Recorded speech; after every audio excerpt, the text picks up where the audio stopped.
नमस्कार। आज हम बिल्कुल न्यू रेसिपी बनाने जा रहे हैं। ये 1 चम्मच तेल की भिंडी है, लेकिन उस 1 चम्मच तेल को हम 3 बार डालेंगे। यानी एक बार भिंडी भूनने में डालेंगे, एक बार आलू भूनने में डालेंगे, एक बार प्याज भूनने में डालेंगे। है ना आश्चर्यजनक रेसिपी। 1 चम्मच तेल 3 बार और स्वादिष्ट सब्जी लाजवाब। तो चलिए देखिए मेरा वीडियो कि ये आलू भिंडी और प्याज की सब्ज़ी हम कैसे बनाते हैं, वो भी 1 चम्मच तेल में। बहुत ही लाजवाब सब्ज़ी बनेगी और हमको भरोसा है कि आगे से आप बिल्कुल ऐसी ही सब्ज़ी बनाएंगे।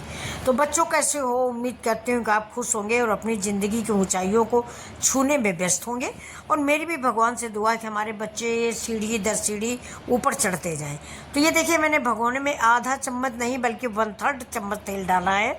और इस आलू को जो मैंने पतली पतली स्ट्रिप में काट लिया था, इसको भूनेंगे। और इसको कुछ नहीं तो हम 80% आलू को पका लेंगे। पानी नहीं डालेंगे इस सब्जी में, ऐसे ढक ढक के हम इसको पकाएंगे। अब आलू हमारी पक जाएगी। इसके बाद ये देखिए प्याज भी मैंने ऐसे काटा है, ये बड़ा बड़ा सा। अगर आप चाहें तो इसको भी आलू जैसा बारीक काट सकते हैं, लेकिन मैंने ऐसे डाला है क्योंकि ये देखने में ज़्यादा अच्छा लगेगा और खाने में भी बहुत अच्छा लगता है। अभी देखिए आलू करीब करीब 50-60% पक चुकी है। तो अभी हम एक बार इसको और ढकेंगे। और ये देखिए आलू को हम साइड में कर रहे हैं। और करने के बाद जो थोड़ा सा तेल बचा था, यानी 1 चम्मच तेल 3 बार, तो ये देखिए ये डाल दिया मैंने।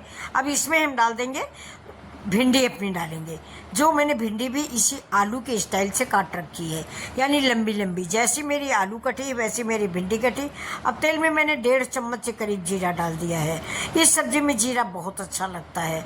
तो ये देखिए भिंडी काट के डाल दिया है। और ये हरा मिर्च है। हरे मिर्च का मैंने बीज निकाल दिया है, क्योंकि मेरे यहाँ बच्चे खाते हैं। बच्चे कड़वा बिल्कुल नहीं खाते। आप अगर तीखा खाते हैं, आपके बच्चे खा पाते हैं तीखा, तो समूची मिर्च डाल दीजिए। मैंने बीज निकाल दिए हैं तो वो भिंडी जैसे हो गए, क्योंकि बच्चों मिर्च में बीज ही कड़वा होता है। अब इसको फिर हम ढकेंगे, देखिएगा। अब इसको हम फिर ढकेंगे और इसको, इस दोनों चीज़ों को हम 90% कुक कर लेंगे, यानी बिल्कुल कुक कर लेंगे। फिर हम साइड करेंगे, ये देखिए। और थोड़ा सा तेल जो बचा है वो भी डाल देंगे, यानी 1 चम्मच तेल को मैंने 3 बार इस्तेमाल किया, बिल्कुल थोड़ा थोड़ा सा 1/3 करके। अभी जो मैंने बड़ा बड़ा प्याज काट के रखा था, इसको डाल दिया है। इस प्याज को मुझे जलाना नहीं, हल्का मीठा स्वाद इसका होना चाहिए, हल्का ब्राउन कलर का। अगर आपका प्याज जल जाएगा तो कड़वाहट आ जाएगी, सब्जी में मीठापन नहीं रहेगा। अब हम इसमें ऐड कर देंगे कुछ मसाले, जैसे हल्दी, धनिया, मिर्चा, जो कि मेरे बेसिक मसाले। और साथ में बच्चों नमक ज़रूर डालना, अगर मैं भूल भी जाऊँ तो नमक आप ज़रूर डालें। तो ये हल्दी, धनिया, मिर्चा और नमक। इसके बाद इस सब्जी में सारे मसालों को हम मिक्स कर देंगे।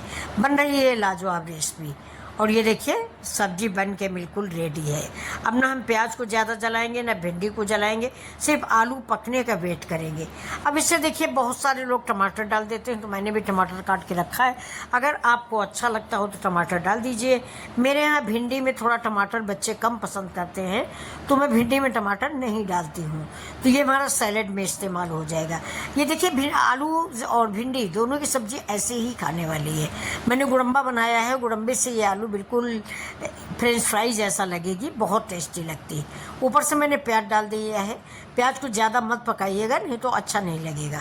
बिल्कुल जितना मैंने पकाया है ऐसा ही पकाइएगा। और ये रेसिपी अगर आपको पसंद आ रही और आप यहाँ तक आ चुके हैं मेरे वीडियो में, तो प्लीज़ सब्सक्राइब कर लें, लाइक कर लें और अपने दोस्तों में शेयर करें। और कैसी लग रही है बच्चों ये रेसिपी आज आपको? अगर आप लोग कॉलेज गोइंग बच्चे हैं तो ये सब्ज़ी आप 2 मिनट में बना लेंगे। जब तक आप ड्रेस पहनेंगे तब तक आपकी सब्ज़ी रेडी हो जाएगी। तो आप इस सब्ज़ी को बनाएं और खाएं और अपने अनुभव मिथिला